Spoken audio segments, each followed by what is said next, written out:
योगीको आत्मकथा अध्याय 17 शशी र 3वटा निलमहरू। तिमी र मेरो छोराले श्री युक्तेश्वर स्वामीबारे उच्च विचार राखेका हुनाले म एकपटक उहाँलाई भेट्छु। डाक्टर नारायण चन्द्र रायको स्वरबाट के लागिरहेको थियो भने उहाँ अर्धसिल्लीहरूको भावनाप्रति ठट्टा गर्दै हुनुहुन्छ। धर्म प्रचारकहरूको असल परम्परा अनुरूप मैले आफ्नो अप्रसन्नतालाई प्रकट हुन दिइनँ। मेरा साथी पशु चिकित्सक एक कट्टर नास्तिक हुनुहुन्थ्यो। उहाँका कान्छा छोरा सन्तोषले उनका पिताजीप्रति ध्यान दिन जोड गरेका थिए। अहिलेसम्म मेरो अमूल्य सहायता अदृश्य रूपमा नै थियो। डाक्टर राय भोलिपल्ट मसँगै श्रीरामपुर आश्रममा आउनुभयो। गुरुदेवबाट छोटकरी भेट स्वीकार गरिएपछि धेरजसो समय दुवैतिरबाट मौन रूपमा बित्यो र आगन्तुक हत्तपत्त निस्केर जानुभयो। किन मुर्दालाई आश्रममा ल्याउँछौ? सुरेक्तेश्वरजीले कलकत्ताका नास्तिक विदा हुने बित्तिकै मलाई सोध्नुभयो। गुरुदेव, डाक्टर त जिउँदै छन्, तर चाँडै नै उनी मर्ने छन्। म झसङ्ग भएँ। गुरुदेव, यसले त उनका छोरालाई ठुलो चोट पुग्नेछ। सन्तोष अझै पनि आफ्ना बाबुको भौतिकवादी विचारधारा बदल्ने आश गर्छन्। म प्रार्थना गर्छु उनको सहायता गर्नुहोस्। ठिक छ, तिम्रा लागि। गुरुदेवको अनुहार भावहीन थियो। यी घमण्डी घोडा डाक्टर मधुमेहको बिरामीले भित्रभित्रै जर्जर भइसकेका छन्। यद्यपि उनलाई यो कुरा थाहा छैन। 15 दिनमा उनी थला पर्नेछन्। डाक्टरले उसलाई असाध्य रोगी घोषित गर्नेछन्। उनको जाने समय आजदेखि 6 हप्ता हो। तिम्रो बिन्ती भावका कारण जे भए पनि त्यस दिनदेखि उनी निको हुन थाल्नेछन्। तर त्यसमा एउटा शर्त छ। तिमीले उनलाई एउटा ज्योतिषीय केउर लगाइदिनु पर्नेछ जसमा शङ्का छैन कि उनले कडा विरोध प्रकट गर्नेछन्। अपरेसनको समयमा उनका घोडाहरूले गरे जस्तै। गुरुदेव यति भनेर हाँस्नुभयो। एकछिन मौन रहेपछि श्रीकृष्णजीले अरू वेद खोज्नुभयो। यसबीच म सोच्न थालेँ, म र सन्तोष मिलेर डाक्टरलाई कसरी फकाउन सकिन्छ जसरी डाक्टर निको हुन्छन्। तिनलाई मासु नखान सल्लाह दिनु। उनले त्यो राय मान्ने छैनन् र 6 महिनापछि एकदमै स्वस्थ महसुस गरिरहँदा उनी अपरझट मर्नेछन्। गुरुदेवले अगाडि भन्नुभयो। 6 महिनाको उनको आयु तिम्रो बिन्तीले मात्र बढाइएको हो। भोलिपल्ट मैले सन्तोषलाई वडा कहाँ एउटा केयुर बनाउन दिन भने 1 हप्ता केयुर तयार भएर डाक्टर रायले लगाउन मान्नु भएन। म एकदम स्तब्ध भएँ। मलाई तिम्रा ज्योतिषीय अन्धविश्वासहरूबाट प्रभावित गर्न सक्दैनौ। डाक्टरले मतिर रिसाएर हेर्नुभयो। अलि अचम्म मान्दै मैले गुरुदेवले उहाँलाई अटेरी घोडासँग तुलना गर्नुभएको सम्झेँ। अर्को 1 हप्ता बित्यो अनि डाक्टर एक्कासी बिरामी परेपछि उहाँले नम्रतापूर्वक केयुर लगाउन मान्नुभयो। 2 हप्तापछि उहाँलाई औषधि गरिरहेका चिकित्सकले उहाँको अवस्था शोचनीय रहेको बताए। उनले मधुमेहले गर्दा उत्पन्न नोक्सानको डरलाग्दो विवरण पनि दिए। मैले आफ्नो टाउको हल्लाएँ। मेरा गुरुदेवले भन्नुभएको छ कि 1 महिना बिरामी भएपछि डाक्टर राय निको हुनुहुनेछ। चिकित्सकले मतिर अपत्याइलो दृष्टिले हेरे। तर 15 दिनपछि म कहाँ क्षमा याचना गर्दै आए। डाक्टर राय पूर्ण रूपले स्वस्थ हुनुभएको छ। उनले भने, मेरो अनुभवमा यो अत्यन्त आश्चर्यजनक दृष्टान्त हो। मैले आफ्नो जीवनमा योभन्दा पहिले कहिले पनि मर्न लागेको मान्छे अविश्वसनीय तरिकाबाट बाँचेको देखेको थिएन। तिम्रा गुरु साँच्चै नै रोग निको पार्ने देवदूत हुनुहुँदो रहेछ। त्यसपछि डाक्टर रायसँग मैले एकपल्ट भेटेँ, जुन बेला मैले उहाँलाई शुक्रेश्वरजीको मासु नखाने सल्लाहबारे बताएँ।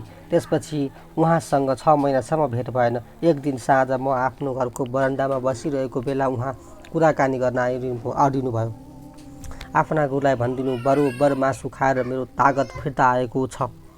खानपिनबारे उनको अवैधानिक विचारले ममाथि प्रभाव पारेन। डाक्टर राय साँच्ची नै हट्टाकट्टा देखिनुहुन्थ्यो। तर अर्को दिन सन्तोष नजिकै आफ्नो घरबाट दौडदै महका आए। आज बिहान बुबा परलोक हुनुभयो। गुरुदेवबारे यो मेरो एउटा सबभन्दा अद्भुत अनुभव थियो। उहाँले विद्रोही पशु चिकित्सकको रोग अविश्वास गर्ने भए पनि ठिक गरिदिनु भयो र उहाँको आयु 6 महिना बढाउनुभयो, किनभने यो मेरो हृदयदेखिको बिन्ती थियो। श्री युक्तेश्वरजी आफ्ना भक्तको पुकार सुनेपछि असीम दया देखाउनुहुन्थ्यो। मेरा कलेजका सहपाठीहरूलाई गुरुदेवसँग भेट गराउनु मेरा लागि ठुलो गौरवको विषय हुन्थ्यो। उनीहरूमध्ये धेरैले कमसेकम आश्रमभित्र नास्तिकताको लौकिक जामा फ्याँकिदिन्थे। एकजना मेरा साथी शशीले साप्ताहिक बिदाको दिन धेरैपल्ट श्रीरामपुरमा बिताएका थिए। गुरुदेव उनलाई निकै मन पराउन थाल्नुभएको थियो र अपसोच गर्नुहुन्थ्यो। उनको व्यक्तिगत जीवन अत्यन्तै उताउलो र अव्यवस्थित थियो। शशी, सुध्रेनौ भने 1 वर्षपछि तिमी नराम्रोसँग बिरामी पर्नेछौ। गुरुदेवले मेरा साथलाई स्नेह साथै झोकिएर हेर्नुभयो। मुकुन्द साक्षी छन्, पछि नबन्नु, मैले सावधान गरिन भनेर। शशी हाँसे। गुरुदेव, मेरो दुःखपूर्ण भाग्यमा मिठो ईश्वरीय कृपा ल्याउने भारा तपाईँलाई दिन्छु। मेरो आत्माले चाहन्छ, तर मेरो इच्छा शक्ति कमजोर छ। तपाईँ मेरो एकमात्र रक्षक हुनुहुन्छ। अरू कसैमाथि म विश्वास गर्दिनँ। तिमी कमसेकम 2 क्यारेटको निलम ल्याउने गर। तिमीलाई यसले फाइदा गर्छ। म किन्न सक्दिनँ। जे होस् गुरुदेव, यदि विपत्ति आयो भने मलाई पुरा विश्वास छ तपाईँले मेरो रक्षा गर्नुहुनेछ। 1 वर्षमा तिमीले 3वटा निलम किन्नेछौ। श्री उत्तर दिनुभयो। तर त्यस बेला ती व्यर्थ हुनेछन्। यस विषयमा बराबर किसिम किसिमका कुरा हुन्थे। म सुध्रन सक्दिनँ। शशी हाँस्दै निराशा प्रकट गर्दथे। अनि गुरुदेव, तपाईँमाथि मेरो विश्वास कुनै पनि रत्नभन्दा बढी मूल्यवान छ। 1 वर्ष बित्यो। म एक दिन गुरुदेवलाई भेट्न उहाँका कलकत्ताका एकजना शिष्य नरेन बाबुको घर गए। बिहान 10 बजेतिर शुक्तेश्वरजी र म दोस्रो तल्लाको बैठकमा बसेका थियौँ। मूल ढोका खुलेको आवाज आयो। गुरुदेव अराठ भएर बस्नुभयो। शशी, हो, गुरुदेवले गम्भीर भएर भन्नुभयो। 1 वर्ष बित्यो। उसका दुवै फोक्सो बेकम्पा भइसके। उसले मेरो सल्लाह मानेन। उसलाई भनिदेऊ म उसलाई भेट्न चाहन्न। शुक्तेश्वरजीको यस्तो कडा मिजाज देखेर म वाक्क भएर तलतिर ओर्ले। शशीमाथि उक्लिँदै थिए। ए मुकुन्द, मलाई यस्तो मन भान भइरहेछ। गुरुदेव यहीँ हुनुहुन्छ। हो, तर उहाँ कुनै प्रकारको व्यवधान चाहनुहुन्न। शशी रुँदै मलाई पन्छाएर माथि उक्लिए। श्री युक्तेश्वरजीका पाउमा लम्पसार पर्दै उनले 3वटा निलम राखिदिए। सर्वज्ञ गुरुदेव, डाक्टरहरू भन्छन् मलाई फोक्सोको क्षयरोग भएको छ। उनीहरू मलाई 3 महिना बाँच्छन् भन्छन्। म विनयपूर्वक बिन्ती गर्छु, मेरो रक्षा गर्नुहोस्। मलाई थाहा छ तपाईँले मलाई ठिक पार्न सक्नुहुन्छ। के तिम्रो जिन्दगानी बारे चिन्ता गर्न अलि ढिलो भएन? ती रत्नहरू फालिदेऊ, तिनको काम लाग्ने बेला गइसक्यो। त्यसपछि गुरुदेवको निष्ठुर मौन धारणालाई शशीको क्रन्दले बीचमा तोड्यो। त्यसै बेला मलाई के अन्तर्ज्ञान भएर आयो भने गुरुदेव दैवी निवारण शक्तिप्रति शशीको विश्वासको परीक्षा लिँदै हुनुहुन्छ। मलाई अलिकति पनि आश्चर्य भएन कि अब 1 घन्टापछि गुरुदेव दण्डवत भएका शशीतिर दयालु दृष्टिले हेर्नुभयो। उठ शशी, तिमी अर्काको घरमा आएर कस्तो उद्यम मचाउँछौ। निलमहरू भाडालाई फिर्ता देऊ। ती बेकारका खर्च हुन्। तर एउटा ज्योतिषीय केही लगाऊ नराऊ। 1 हप्तामा तिमी ठिक हुनेछौ। शशीको मुस्कान उनको आँसुले भिजेको अनुहारमा चम्कियो। चिसो धरतीमा सूर्यको प्रकाश अचानक फैलिए जस्तो। प्रिय गुरुदेव, के डाक्टरले लेखेका औषधिहरू मैले खानुपर्छ? तिमीलाई जे इच्छा लाग्छ खाऊ या नखाऊ, केही फरक पर्दैन। अब तिमी क्षयरोगबाट मर्नु त्यतिकै असम्भव छ जतिको सूर्य र चन्द्रमाले आफ्नो ठाउँ साट्नु। शुक्तेश्वरजीले झट्टै भन्नुभयो। अब मैले आफ्नो विचार बदल्नुभन्दा अगाडि गइहाल।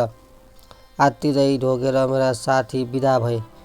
मैले उनलाई आउँदा हप्ताहरूमा धेरैपल्ट भेटेर उनका हालत दिनदिनै खराब हुँदै गइरहेको देखेर डराए। शशी रातभरि पनि बाँच्दैन। उनको डाक्टरको यो भनाइ सुनेर आफ्ना साथीको हालत देखेर, जसको हाडछाला मात्र बाँकी थियो, म कुद्दै श्रीरामपुर पुगेँ। मैले रुँदै हालत बयान गरेको गुरुदेवले चुपचाप सुनिरहनु भयो। तिमी यहाँ मलाई हैरान गर्न किन आएको? मैले शशी निरोगी हुन्छ भनेको तिमीले सुनिसकेका छौ। मैले वाक्क भएर गुरुदेवलाई ढोकेँ अनि ढोका बाहिर निस्केँ। शुक्तेश्वरजीले बिदाईको 1 शब्द बोल्नु भएन र मौन हुनुभयो। उहाँका अर्धोन्मिलित अलप नयनले अर्को संसारलाई हेर्न लागे। म तुरुन्त शशीको कलकत्ता घर फर्के। आश्चर्यका साथ मैले देखेँ शशी बसेर दुध पिइरहेका थिए। ओहो मुकुन्द, कस्तो चमत्कार! 4 घन्टा अघि मैले गुरुदेव कोठामा हुनुभएको महसुस गरेँ। मेरो भयानक व्याधि चिन्हहरू तुरुन्तै हराए। मलाई लागिरहेको छ गुरुदेवको कृपाले म एकदम निको भएँ। केही हप्ताभित्रै शशी मोटाएर पहिलेभन्दा धेरै स्वस्थ देखिए। तर उनको रोग निको भएपछि उनी गुरुदेवप्रति कृतज्ञता भएको देखियो। उनी गुरुदेवको दर्शन गर्न कमै आउँथे। मेरा साथीले बताए कि उनी आफ्नो विगत जीवनदेखि यति अफसोस महसुस गर्थे कि गुरुदेवको अगाडि पर्न लाज मान्थे। म यति नै निष्कर्ष निकाल्न सक्छु कि शशीको बिरामीले उनको इच्छाशक्ति जड भयो र उनको व्यवहारमा परिवर्तन आएर उनीमाथि विरोधाभासी प्रभाव पार्यो। स्कटिस चर्च कलेजमा मेरो 2 वर्षको पढाइ पुरा हुन लागेको थियो। मेरो कक्षाको उपस्थिति साह्रै अनियमित थियो। मैले अलिकति पढाइ पनि परिवारमा शान्ति रहोस् भनेर मात्र गरेको थिएँ। मेरा 2 जना शिक्षकहरू मलाई घरमा पढाउन आउँथे। म सधैँ अनुपस्थित हुन्थेँ। आफ्नो शिक्षाकालमा कमसेकम यस कुरामा म नियमित भएँ। भारतमा 2 वर्ष कलेजको पढेपछि आइए को प्रमाणपत्र पाइन्छ। विद्यार्थीले अर्को 2 वर्ष पढ्यो भने BA को डिग्री स्नातक उपाधि पाउन सक्छ। आइए को अन्तिम परीक्षाको भूत भयानक दौरले आउनै लागेको थियो। म पुरीतिर भागे जहाँ मेरा गुरुदेव केही हप्ता बिताउँदै हुनुहुन्थ्यो। म ठुला आशा गरिरहेको थिएँ कि गुरुदेवले मलाई जाँच दिनु पर्दैन भन्नुहुन्छ। मैले उहाँलाई आफू जाँचका लागि तयार नभएको कुरा भने श्रीयुक्तेश्वरजी सान्त्वना दिँदै हाँस्नुभयो। तिमीले आफ्नो आध्यात्मिक कर्तव्य सम्पूर्ण मनले पुरा गरेका छौ र कलेजको कामलाई अवहेलना नगर्न असमर्थ भयौ। अर्को हप्ता ध्यान दिएर पढ, तिमी आफ्नो परीक्षामा उत्तीर्ण हुनेछौ। बेला बखत मनमा उठ्ने शङ्काहरू दबाउँदै म कलकत्ता फर्केँ। टेबलमाथि किताबहरूको थेली देखेर म जङ्गलमा हराएको यात्रु जस्तै महसुस गर्न लागेँ। धेरै बेर ध्यान गरेपछि मलाई मिहिनेत बचाउने एउटा प्रेरणा प्राप्त भयो। हरेक किताब झट्ट खोल्दा जुन पाना पल्ट्यो त्यसैको मात्र अध्ययन गर्न थालेँ। 1 हप्तासम्म दिनको 18 घन्टा त्यही रीतिले पढाइ गरेपछि मैले आफूलाई कण्ठस्थ पार्ने कलाको ज्ञाता भएको पाएँ। जाँचका दिनहरूमा मेरो अव्यवस्थित प्रणालीबाट अध्ययन गरेको ठिकै लाग्यो। मैले सबै जाँच जसोतसो पास गरेँ। मेरा साथीहरू र परिवारले मलाई बधाई दिए जसभित्र उनीहरूको आश्चर्य लुकेको थियो। पुरीबाट फर्केपछि श्रीयुक्तेश्वरजीले मलाई आनन्द दिने आश्चर्यमा पार्नुभयो। तिम्रो कलकत्ताको पढाइ सिद्धियो, उहाँले भन्नुभयो। अब म तिम्रो विश्वविद्यालयको 2 वर्षको पढाइको व्यवस्था यही श्रीरामपुरमा गर्नेछु। म अन्डेलमा पढेँ। गुरुदेव, यस सहरमा BA को पढाइ हुँदैन। श्रीरामपुर कलेज उच्च शिक्षाको एकमात्र शिक्षण संस्था थियो जहाँ IA सम्मको पढाइ हुन्थ्यो। गुरुदेव गिज्याउने जस्तो गरेर हाँस्नुभयो। तिम्रो लागि BA कलेज स्थापनाका लागि दान माग्दै हिँड्न म धेरै बुढो भइसकेँ। मलाई लाग्छ यो व्यवस्था मैले अरू कुनै व्यक्तिको माध्यमले गर्नु पर्ला। 2 महिनापछि श्रीरामपुर कलेजका अध्यक्ष प्रोफेसर हवेल्सले घोषणा गरे कि उनी 4 वर्षको पाठ्यक्रम लागू गर्न पर्याप्त धन जम्मा गर्न सफल भएका छन्। श्रीरामपुर कलेज कलकत्ता विश्वविद्यालयबाट सम्बन्धन प्राप्त महाविद्यालय भयो। श्रीरामपुर कलेजमा BA मा भर्ना हुने पहिलो छात्रहरूमध्ये म पहिलो थिएँ।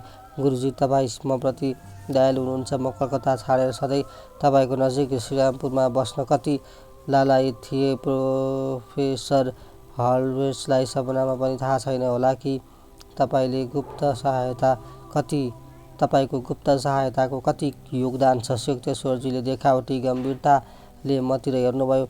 जब तिमीले ट्रेनमा घन्टौँ बिताउनु पर्ने छैन, तिम्रो पढाइका निम्ति धेरै समय बच्ने भयो। सायद तिमी अब अन्तिम समयमा कण्ठस्थ गर्ने नबनेर साँच्चीकै विद्यार्थी बन्नेछौ। तर उहाँको स्वरमा विश्वासको कमी थियो।